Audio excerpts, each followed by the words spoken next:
Adelante, Geraldina. Bueno, buenos días. Muchas gracias a todos por estar esta mañana acá en esta reunión del Consejo Científico. Hoy tenemos la charla titulada Informe final del proyecto Generación de un modelo base de correlaciones entre color externo y componentes de calidad post cosecha para análisis no destructivo de frutos de papaya híbrido Pocosí, la cual va a ser impartida por los compañeros del Laboratorio de Tecnología Post Cosecha, la doctora Maricruz Ramírez y el máster Juan Roberto Mora. Un poco, no sé si ya ingresó la gente. Ok, Sí. sí, bien. Bueno, para empezar, quisiera hacer un resumen, porque va a ser solo un resumen de nuestros compañeros. En el caso de la doctora Maricruz Ramírez Sánchez, ella es la coordinadora actual del Laboratorio de Tecnología Post Cosecha. Ella obtuvo su maestría y doctorado en la Universidad de la Florida. Es investigadora y profesora del CIA y de la Escuela de Agronomía.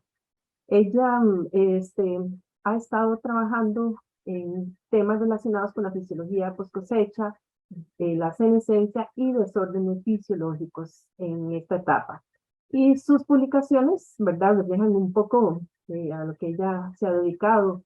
Básicamente incluyen índices de cosecha en cultivos ornamentales, en pimienta, aspectos relacionados con el estrés abiótico en campo y la afectación de calidad en post cosecha, tratamientos como tratamientos con agua caliente en productos agrícolas, eh, mm, lograr entender un poco más lo que es el proceso de daño por frío en frutos tropicales y aspectos relacionados con la muerte celular programada en un cultivo como el banano, básicamente en la fruta en post cosecha. Por otro lado, en el caso de Juan Roberto Mora, él es profesor anteriormente de la Escuela de Ingeniería Agrícola y actual de la Escuela de Ingeniería en Biosistemas. Tiene una maestría en cadena de abastecimiento del Instituto Tecnológico de Costa Rica. Su trabajo se ha enfocado en temas relacionados con la gestión de procesos en empacadoras principalmente. Y tiene publicaciones en revistas que tratan sobre correlaciones de contenidos de humedad y calidad de semillas como papaya, arroz, análisis cinético del calentamiento del grano de café pretostado, cuantificación del porcentaje de grano quebrado de arroz mediante análisis digital de imágenes. Y digamos, en este proyecto ellos se juntaron, ¿verdad? Y desarrollaron una temática en donde cada uno pues tiene sus fortalezas y perfectamente se complementan para el desarrollo de la investigación, cuyo informe vamos a escuchar esta mañana. Muchas gracias. Carol, tenemos que compartir con Juan Roberto, que es el que va a pasar la presentación. Listo. Gracias.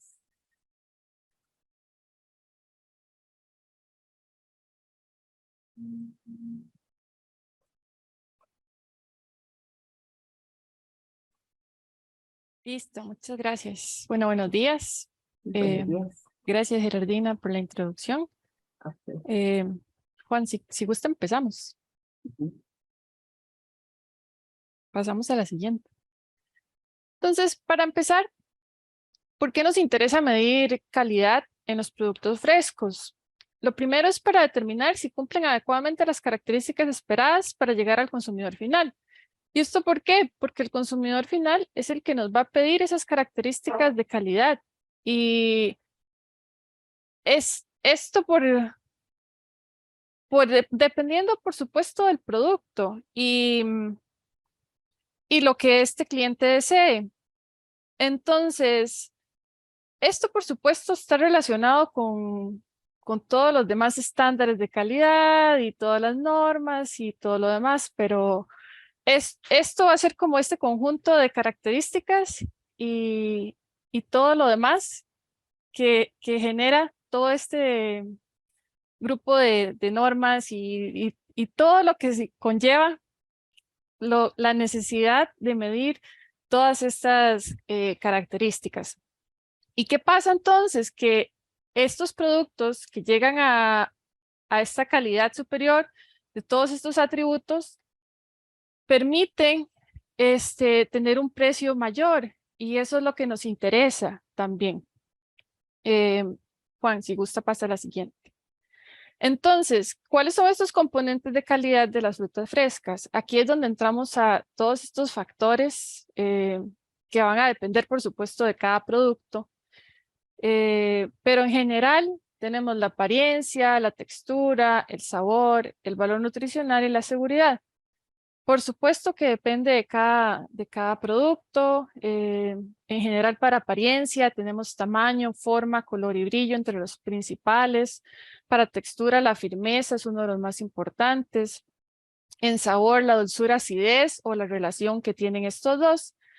Para valor nutricional, que es muy importante en la actualidad. Y seguridad, residuos químicos, metales y metales pesados. La siguiente, Juan. Entonces, ¿qué pasa? Que la industria agroalimentaria en la actualidad está buscando métodos más rápidos, fiables, objetivos y que no sean destructivos para evaluar la calidad de la producción. ¿Por qué? Porque los análisis destructivos tienen las desventajas de que pueden consumir tiempo, son intensivos, tediosos y pueden ser subjetivos. Y además hay un problema con la limitación de las muestras, y también hay un problema que nosotros también hemos estado trabajando en que hay un problema con el tamaño de muestra. Entonces, este es algo que se ha estado desarrollando a nivel de industria y que también la investigación lo ha estado desarrollando. Juan, la siguiente. Esto fue una investigación que se hizo a nivel de análisis no destructivos para ver infectación de plagas. Y se los quiero presentar para que vean tipos que se pueden utilizar, en este caso para plagas. Puede ser vibroacústico, puede ser el análisis hiperespectral o también la nariz electrónica. Y son diferentes tipos que se han investigado para diferentes características. En este caso me pareció interesante mostrárselos para que vean que puede ser utilizado para diferentes características. Les voy a enseñar otros tipos. Y eso, bueno, eso sirve para determinar si el producto puede servir para consumo o simplemente se descarta. También lo que les mencionaba, la investigación lo que nos interesa es que sea rápida, objetiva y eficaz. En este caso es un ejemplo de la tecnología NIR. En este tipo de aguacate aquí a la izquierda, lo que quiere demostrarse es que un aguacate, aquí lo que tiene es un defecto de calidad. Entonces la tecnología NIR nos permite ver ese tipo de defectos de manera rápida. Y aquí a la derecha lo que les quiero presentar es un tipo de esta tecnología. Ahí lo que está evaluando es un zucchini. El problema, y aquí es uno de los factores que les quería presentar, es que a nivel comercial este tipo de tecnología pues es muy cara. Puede ser más de un $500,000. Entonces no es un tipo de tecnología muy accesible. Pues entonces puede tener estas ventajas, pero tiene una desventaja a nivel económico. La siguiente, Juan. También tenemos las imágenes hiperespectrales y este caso me pareció muy interesante. Es la detección de uvas afectadas con botrytis y lo podemos ver a la derecha que la sección amarilla es la que se destaca la lesión. Entonces, este tipo de tecnología es también un poco cara, es más de $150,000 a nivel comercial. Entonces, aunque sea bastante útil, también es poco accesible para pequeños y medianos productores. La siguiente, Juan. Ajá. Este caso también se los quería presentar porque me parece muy interesante y ya tiene un poco más de aplicación con respecto a las características de calidad de los productos. Es evaluación de mango a nivel hiperespectral, y ellos lo que encontraron fueron relaciones bastante positivas en la maduración de mango con respecto a la firmeza, la titulación, la acidez titulable, y los sólidos solubles con relación a imágenes hiperespectrales, y lo pueden ver en la imagen de la derecha. Ahí lo que se ve es el cambio en la maduración, arriba a la derecha la firmeza. Lo que se ve es el modelo del cambio de estas variables en el tiempo, y los valores de R cuadrado que ellos obtuvieron eran bastante altos, eran de 0.8. Entonces ellos lo que encontraron fue que el modelo para imágenes hiperespectrales era bastante alto. ¿Qué pasa? Que estos modelos están hechos para un cultivar, entonces muchas veces no funcionan para otros cultivares, y es bastante específico. Entonces, esa es una de las desventajas también. Y lo que les decía, que es pues bastante caro a nivel comercial. No es tan accesible para pequeños y medianos productores. La que sigue, Juan. Esto se los quería enseñar para que vean, ya esto es un sistema comercial. Se utiliza mucho para cítricos y en manzanas también. Entonces se usa mucho para sistemas en climas, productos de clima templado. Pero quería enseñárselos para que lo vieran ya en cómo se aplica en un sistema comercial. La que sigue, Juan. También quería explicarles por qué nosotros utilizamos Papaya Pocosí para aplicar estos modelos y este proyecto. Bueno, pues porque fue producida en colaboración UCR-INTA, porque el laboratorio ha desarrollado varios proyectos con esta variedad, y uno de los proyectos incluyó la escala de maduración, y por tanto era para nosotros un producto muy conveniente para utilizarlo como modelo para estas tecnologías. Entonces fue una de las razones por lo que decidimos utilizar la papaya Pocosí como modelo para este proyecto. Entonces, ¿cuáles eran nuestros objetivos? Generar una herramienta práctica y económica basada en las mediciones de color para estimar la calidad post cosecha de frutas tropicales utilizando papaya Pocosí como modelo. Si queríamos generar las bases para un análisis no destructivo para pequeños y medianos productores con frutos de papaya, utilizando la información sobre estas correlaciones de variables de color externo del fruto con variables de calidad interna y utilizando diferentes estados de madurez. ¿Qué hicimos entonces en la primera parte? Lo vamos a seccionar en dos partes, la metodología y los resultados. Entonces, en la primera parte, lo que hicimos fue conseguir papayas de dos zonas, la primera en Muelle de San Carlos y después fruta de Pocosí. Y trajimos frutas con dos estados de madurez, grado 1 y grado 2, basado en la escala que desarrolló el laboratorio. Y tomamos fotografías de los dos lados de la papaya. Al final, para esta parte, tomamos casi 650 imágenes con la cámara multiespectral y con una cámara de celular. Y luego medimos color interno, color externo, firmeza interna, firmeza externa, los sólidos solubles o grados Brix y acidez titulable. Se generaron códigos en IMAXJ y en Python para delimitar las imágenes, y esto se los vamos a explicar con más detalle adelante. Lo que hacíamos era que teníamos la imagen de cada papaya por los dos lados.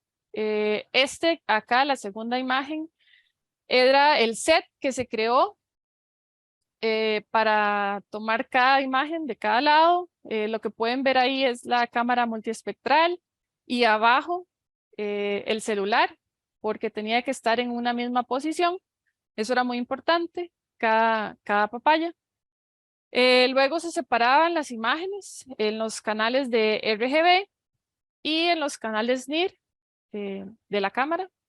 Entonces al final lo que teníamos eran tres imágenes, la de la cámara del celular, la imagen RGB y la imagen de NIR, que eran las que se tenían que analizar.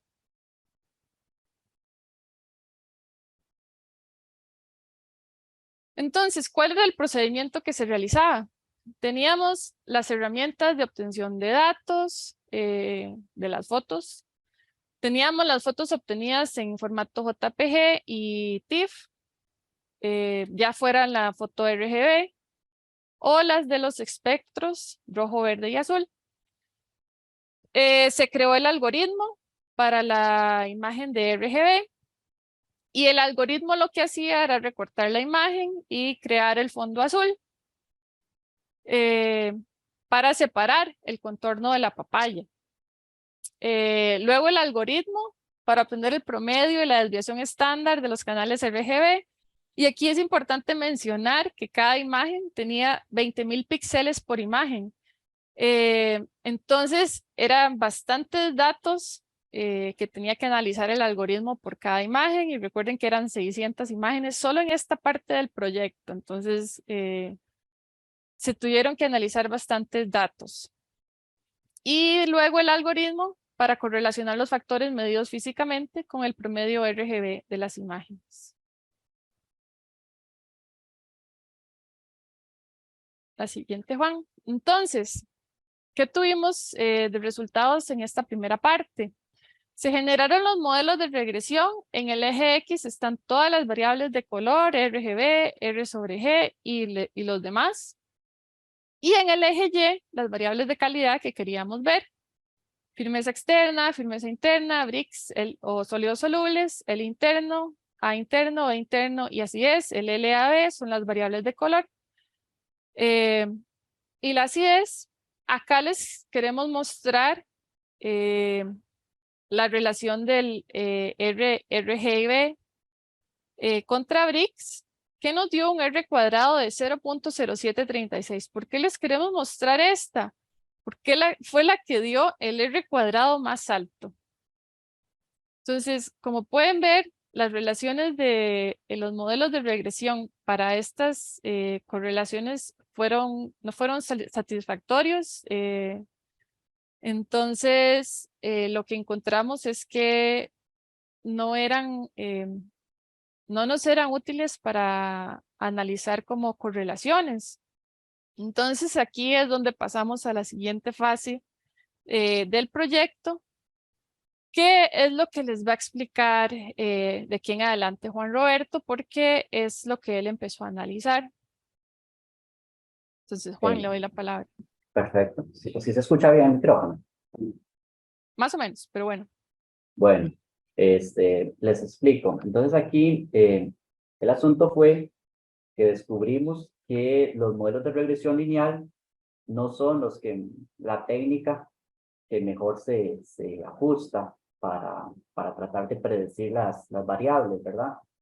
Entonces pasamos a una técnica de Machine Learning utilizando MATLAB, la cual pues toma los datos, ¿verdad? Unos datos introducidos, crea modelos, ¿verdad? Entrenamiento, y optimiza los parámetros. Básicamente esta técnica lo que trata de descubrir son como patrones, ¿verdad? En cuanto a la variable de entrada y la variable de salida.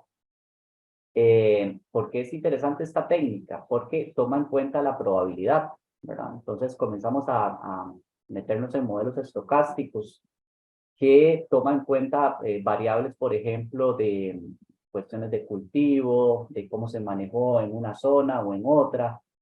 Y todo eso, al final de cuentas, cuando lo metimos en el modelo de regresión lineal, dio al traste con esos resultados tan malos, ¿verdad? Entonces, en este caso, ya comienza a tomar esas variables y crea modelos que se ajustan mejor para temas de predicción. Entonces, en este resumen, lo que tenemos aquí son los diferentes resultados de la primera parte, ¿verdad? Entonces, con la Hexacam utilizamos el RGB, ¿verdad? Entonces, lo que se muestra aquí son los porcentajes de acierto de estos modelos de MATLAB, ¿verdad? Entonces, por ejemplo, vemos que con la Hexacam en firmeza externa, el porcentaje de acierto ya llegamos a un 37,7, ¿verdad?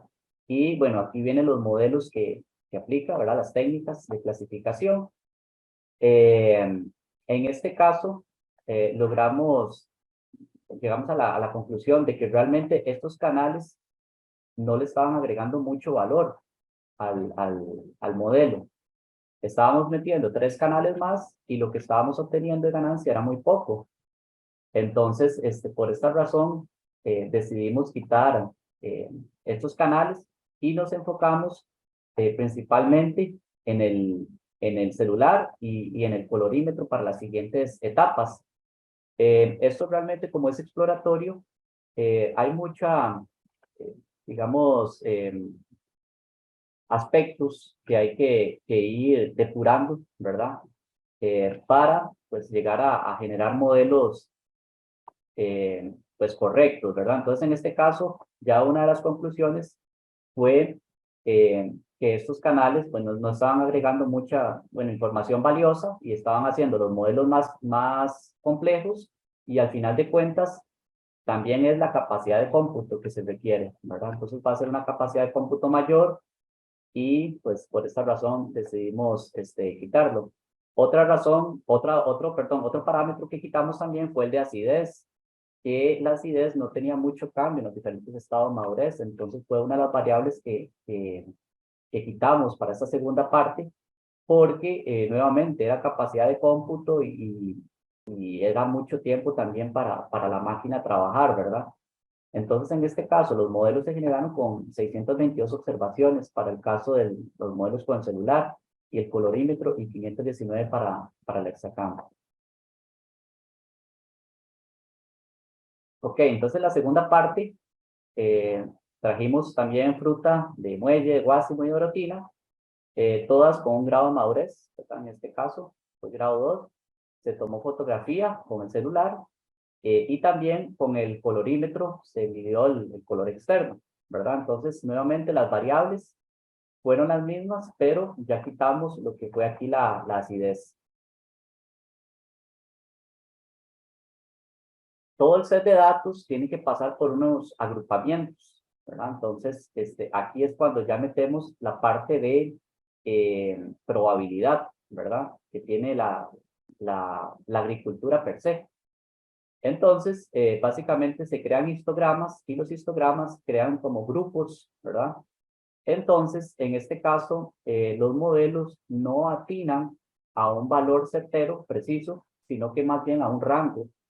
Y pues nosotros comenzamos a discutir sobre qué tan ancho, ¿verdad? Tenía que tener, qué tan amplio tenía que ser cada uno de los rangos.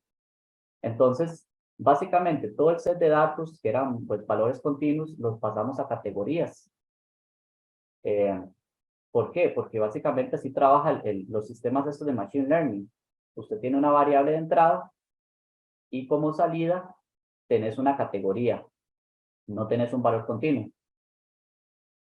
Y aquí lo que se muestra es las categorías para los parámetros de firmeza externa y firmeza interna. Y bueno, las categorías A iba a ser, por ejemplo, en firmeza externa, cualquier valor que fuese menor a 9,5 newtons.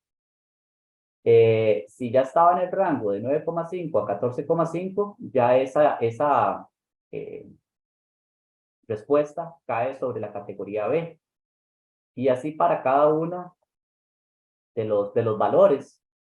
Entonces, por ejemplo, en caso de firmeza externa, pueden ver que va desde A hasta U.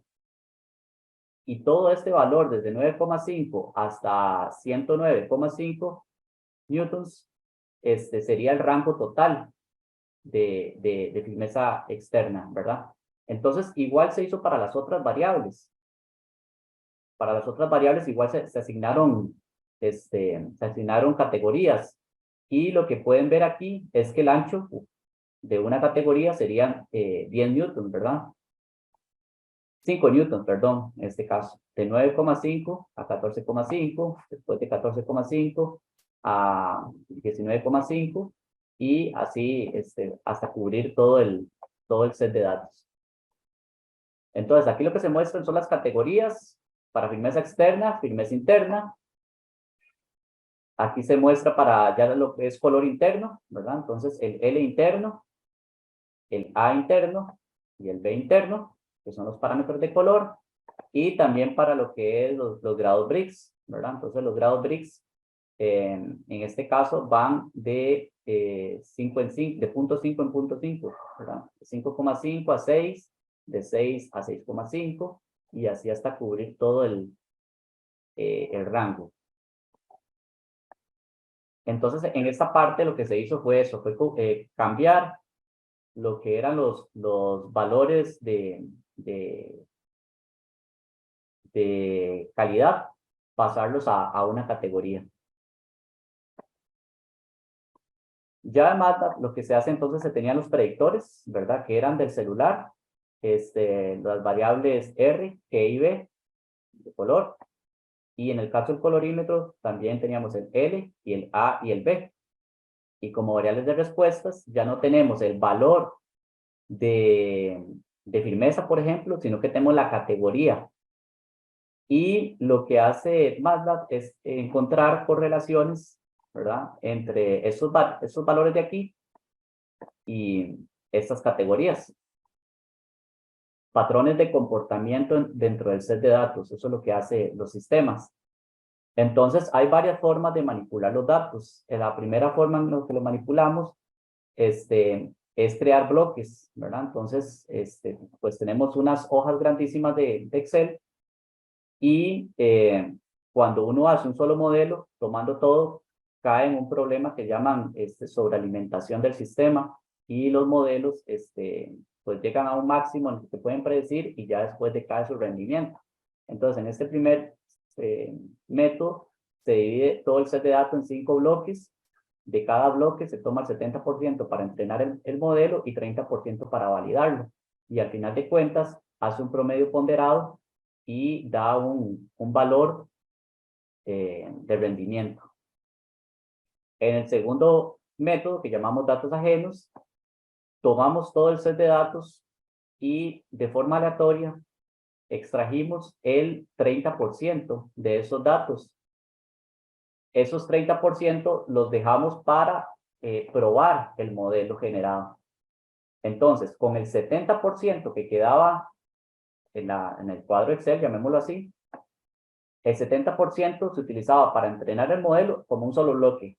70% se utilizó para entrenar el modelo, el 30% para validarlo, y ya ese 30% que nosotros extrajimos, lo utilizamos para probar el modelo. Este 30% fue lo que denominamos como datos ajenos. Los resultados que da MATLAB son matrices de este tipo, ¿verdad? Entonces se llaman matrices de confusión, y aquí abajo básicamente muestra la categoría que él predice y lo contrasta contra la categoría real del dato. Entonces, por ejemplo, para K, ¿verdad? Esta es para el color A interno, ¿verdad? El A interno. Para los que estaban dentro de la categoría K, el modelo predijo correctamente el 73,3% de los datos, ¿verdad?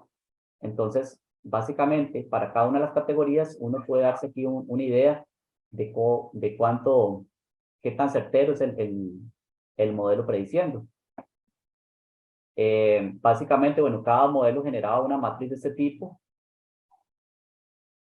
Y aquí llegamos ya a la parte de resultados, donde comenzamos, esta es la primera parte, ¿verdad? El método 1. Entonces, en esta parte, el colorímetro fue el que dio el mejor resultado para firmeza externa, y el modelo generado tuvo una eficacia general del 67,2%, que es muy aceptable considerando que son pruebas no destructivas. Para el caso de firmeza interna, tuvo un 71,8%, ¿verdad? Nuevamente el colorímetro, y en este caso nuevamente utilizando L y A externo como predictores, ¿verdad?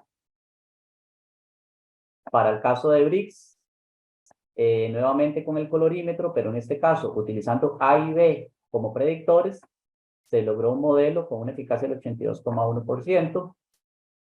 Y para el caso de color interno, nuevamente utilizando el colorímetro, para los diferentes parámetros L, A y B interno, aquí están los predictores que toman en cuenta estos modelos, ¿verdad? Y pues aquí están las eficacias alcanzadas. Para la parte 2 ya se probaron, ¿verdad? Se generaron otros modelos y se probó con esos datos ajenos que extrajimos de toda la matriz de datos, ¿verdad? Entonces, para este caso, el celular comenzó a obtener, digamos, los datos obtenidos con el celular fueron los que tenían mejor rendimiento. Sin embargo, aquí lo que hubo fue el problema este de sobrealimentación del modelo. Aquí el modelo, pues, en primera instancia, la validación da un 99,9, ¿verdad? Pero al probar este modelo con los datos ajenos, alcanzaba tan solo un 25,6% de eficacia. Y en este caso ya permitía segmentar por zonas. En el caso de Guásimo, el lote 1 que se recibió fue el que obtuvo mejor rendimiento, ¿verdad? Ese modelo, con un 38,1%. Y así igual para las otras variables de calidad. Aquí tenemos para la firmeza interna, nuevamente, los datos generados con las fotografías tomadas con el celular, utilizando R y B como predictores.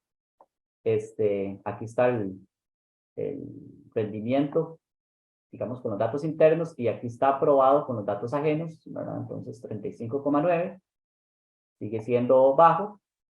En este caso, el lote de San Carlos, el lote 2 de San Carlos fue el que obtuvo un mejor rendimiento con un 52,4%, y así para las otras variables, ¿verdad? Aquí está para los BRICS, lo cual fue muy bajo, 18,1 en este caso, y el Guásimo lote 1 fue el que obtuvo un mejor desempeño en este caso, e igual para el tema del color interno, que en las fotografías tomadas con el celular generaron los mejores modelos.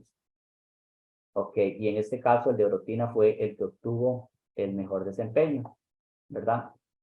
Sigue siendo bajo, pero estos son los primeros pasos, porque estos modelos lo interesante que tiene es que la máquina aprende.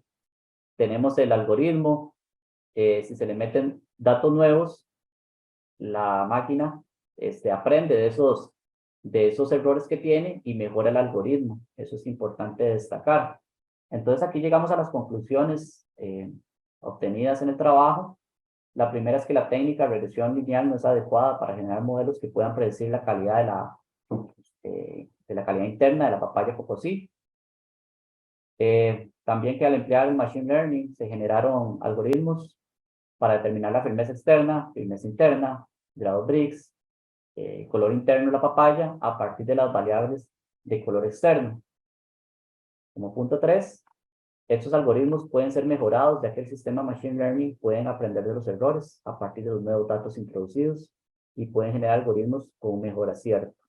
Y este punto 4 es muy importante destacar, que es necesario analizar un rango aceptable para cada una de las categorías.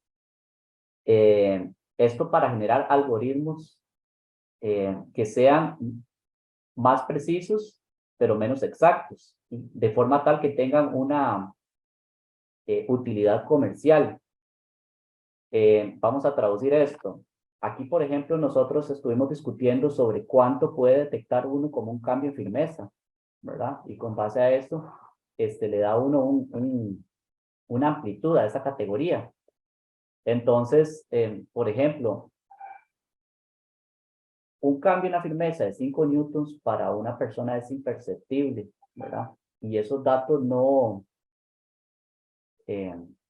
sea, es importante conocerlos, porque con base a eso se puede crear la amplitud de la categoría y los modelos pueden llegar a ser tener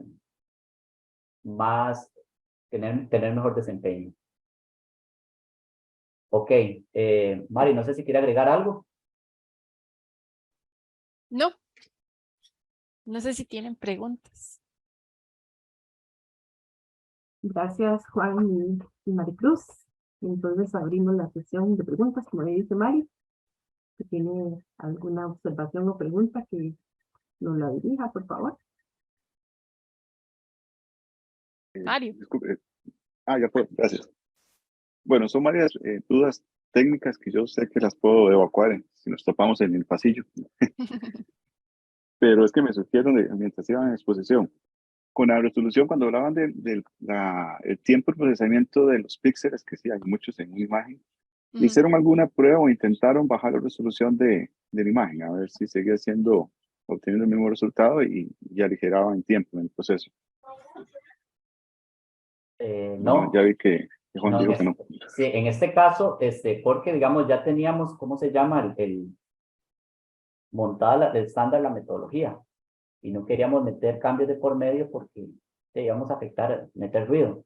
Aquí es importante también destacar, o sea, no es solo el tema de convertir cada píxel, ¿verdad? En un dato, que a final de cuentas se vuelven 3 vectores, ¿verdad? Uno para R, uno para G y otro para B, sino también que el Machine Learning, por cada corrida, llamémoslo así, probaba 21 algoritmos.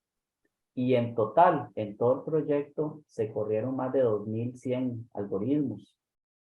Entonces, realmente la capacidad de cómputo, la máquina pasaba pues trabajando y trabajando y trabajando y trabajando. Y nos decía cuál era el mejor dato que había obtenido. Pero hay que sumarle ese parte del proceso.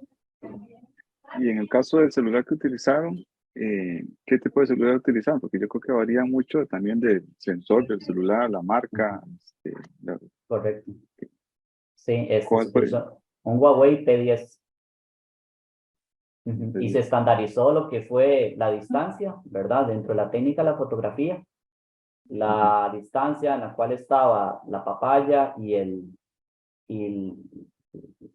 equipo era estándar, y la iluminación era estándar también.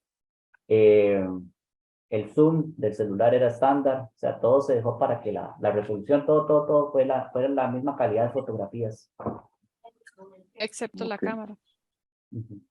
Sí, siento que ustedes en lo que hicieron, como que conforme iban avanzando, se abrían un montón de brechas de cosas que se pueden ampliar, pero que no se hacían, por supuesto, en salida de la línea de investigación, pero como que comenzaron a saltar muchos temas que se pueden seguir ahí, ¿verdad? Cada uno es un proyecto por separado. Hay tanta información, tantas cosas que pueden jugar, modelos con más variables que ustedes usaban de una variable a la vez, pero Sí, es bastante multifactorial, amplio. en fin, muy, muy amplio. Y el resto la dejo para Mari cuando me la toque ahí en el ratito. Muchas gracias. Gracias, Mario. Carlos. Sí, no, primeramente felicitarlos. El proyecto plantea una temática muy, muy interesante. Me parece a mí que esa línea también que los grupos deberíamos de irnos enfocados, y me parece bastante interesante ese enfoque. Yo tengo una Gracias. preguntita. En el cuadro 12.2, que creo que presentó Roberto, se presenta una variación, una variación por zonas. Me llamó la atención. ¿A qué creen ustedes que se debió esa variación por zonas? Me llamó la atención eso. Ah, sí. Juan, si quiere pone el último cuadrito, la última figura. Resulta que cuando empezamos el proyecto, queríamos ver diferentes grados de madurez. No sé si recuerda que yo lo mencioné en la metodología 1. Resulta que cuando eso lo pedíamos al productor, que el productor nos trajera la fruta en los 2 estados de madurez. Resulta que lo que encontramos fue que el productor de Guásimo nos trajo la fruta supuestamente en los 2 estados diferentes, pero cuando medimos la firmeza pueden ver que lo de Guásimo estaba en un rango muy similar, mientras que el de San Carlos estaba en los 2 estados diferentes. Entonces, cuando nosotros metemos todos los datos para el modelo, están durante la maduración, entonces puede que nos den esas diferencias. Precisamente por eso, Okay. porque el modelo lo que hace es darnos esa predicción. Ajá. Perfecto. Sí hubo de hecho la muestra venía un tanto diferente, no es muestra homogénea. Ahí es donde sale mi segunda pregunta. ¿Ustedes aplicaron o han pensado, o no sé, ese modelo de regresión de mínimos cuadrados parciales, que trabaja con análisis de componentes principales y eso? ¿Se podría hacer tal vez alguna estrategia como como tomando en consideración que existe precisamente eso que acabas de mencionar ahí, que sería interesante como valorarlo también. Pero es como una observación nada más, o sea, no es que, no es que lo tienen que hacer, sino ahí como, podría ser interesante como tratar de probar ese modelo, ese análisis, perdón, si puede darles alguna solución también a esos modelos de regresión de predicción, ¿verdad? Que al final de cuentas lo que, la idea de esto es predecir, con base Sí, en una herramienta, predecir un estado real que está claro, por venir. Pero claro, lo felicito, estaba bastante interesante gracias. también. Sí, por eso fue que decidimos en la segunda etapa solo un estado de madurez y que fuese el que el productor escogía en su momento de cosecha y a partir de ahí medir durante la maduración. Ujú. Ujú. Sí, Gerardín. Gracias, Mari. De vistas, digamos, a la variedad que tenemos actualmente, ¿verdad? Como predominante, la Pocosí. ¿Cómo enfocan ustedes el poder lograr seguir alimentando la información para mejorar ese algoritmo, ¿verdad? Es factible, se tendría que seguir con otro proyecto o se podrían programar recepción de muestras, ¿verdad? Para ver cómo trabaja el modelo en lo que ustedes llamaron datos o modelo ajeno. Y de vista de la experiencia de ustedes en este proyecto, ¿cómo enfocarían un trabajo así, con unos 2 o 3 pasos que nos mencionen para esas nuevas variedades de papaya que lideró el INTA y la UCR, entre ellas la Suevi? ¿Qué nos puede servir de esta experiencia un poco así para este otro? Ya usted lo mencionó, con variedades de mango ya se ha comprobado que cada variedad necesita, ¿verdad? La información, pero con base en la experiencia de ustedes, ¿qué aspectos consideran importantes como para trabajar en estas nuevas variedades? Ujú. Ok, bueno, tal vez comienzo yo con la primera. Yo creo, por ejemplo, el laboratorio aquí periódicamente recibe esa de papaya, ¿verdad? De esa variedad. Entonces, yo creo que una técnica, pues, de parte nuestra sería tomar una fotografía, ¿verdad? Y que se le haga ya todo el tema de análisis. Ya son datos que vamos capturando. Digamos, esta técnica como tal es muy costosa, ¿verdad? En este caso no recuerdo la cantidad, era más de 1.500 papayas que se tuvieron que destruir para poder generar esto. Entonces, mientras se pueda capturar esos datos y tener información, ¿verdad? Por lo menos aquí a nivel de laboratorio que está llegando, ya son datos que permiten, pues, mejorar el modelo. Con la segunda tal vez me ayuda Maricruz, la Sí, fisióloga. sí, eso se ha visto también no solo en mango, sino en aguacate, con tecnología en México, que se desarrolla para un solo cultivar y cuando hay otro, tiene que volver a generarse toda la información y ese es uno de los problemas en ese sentido, que tiene que iniciarse otra vez. Entonces habría que empezar a recopilar la información. O sea, tendríamos que partir de esa información que nos dan los análisis destructivos, Ujú. la delimitación de índices de madurez. Sí, Primero, sí, ok. porque puede comportarse completamente diferente. Bien. Muchas Sí, gracias. bueno. Francisco,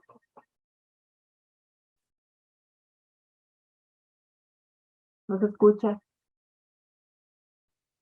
Disculpas, gracias Juan Roberto y Maricruz. Quería consultarles sobre estos resultados con esos índices de eficacia tan bajos que dicen, decía Juan Roberto, que con más información esos índices podrían mejorar.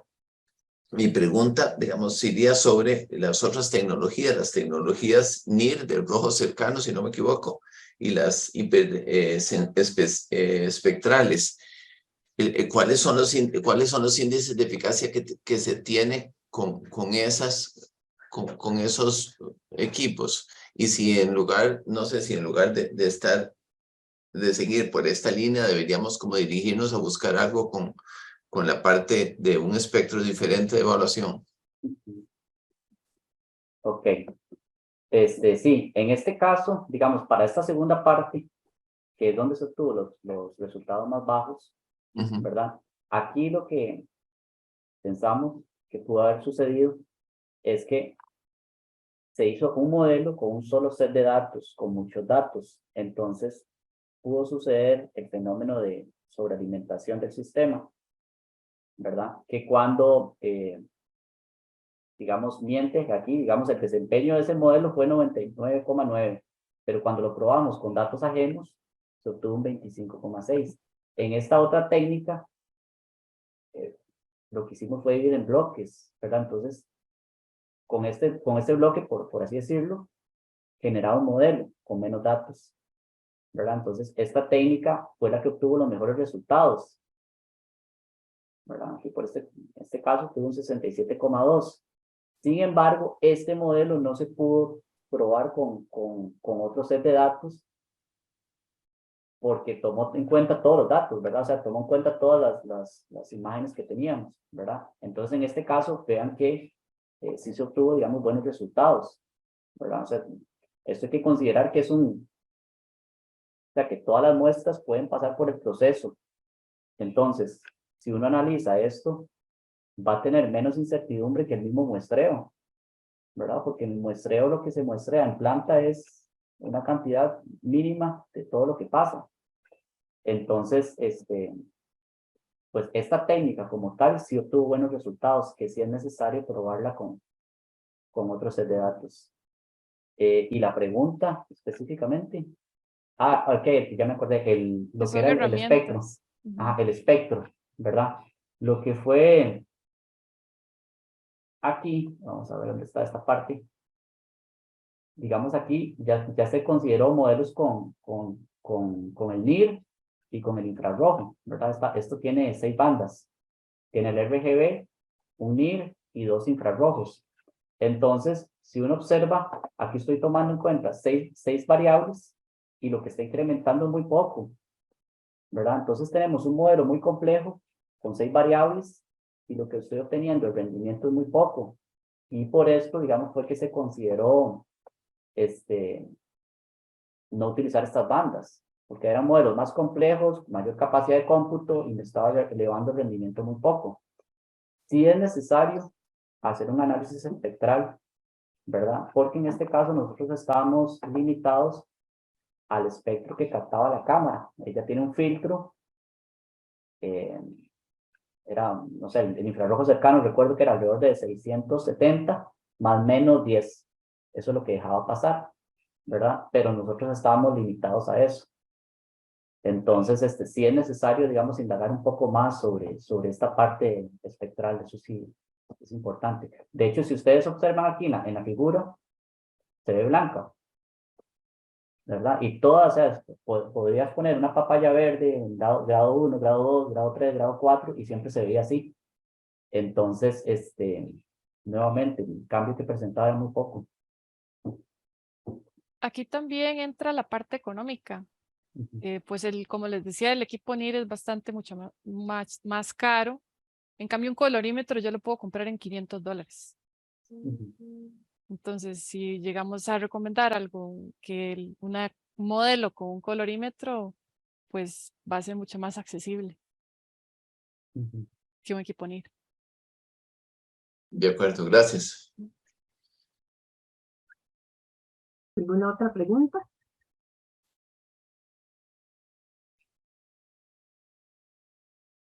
Bueno, si no hay más preguntas, agradecerles la presentación y la forma en cómo la organizaron para hacerla más entendible para los que no estamos tan preparados para este campo, porque sabemos que es muy importante dentro de lo que es la medición de la calidad de los productos agrícolas frescos. Muchas gracias a los dos.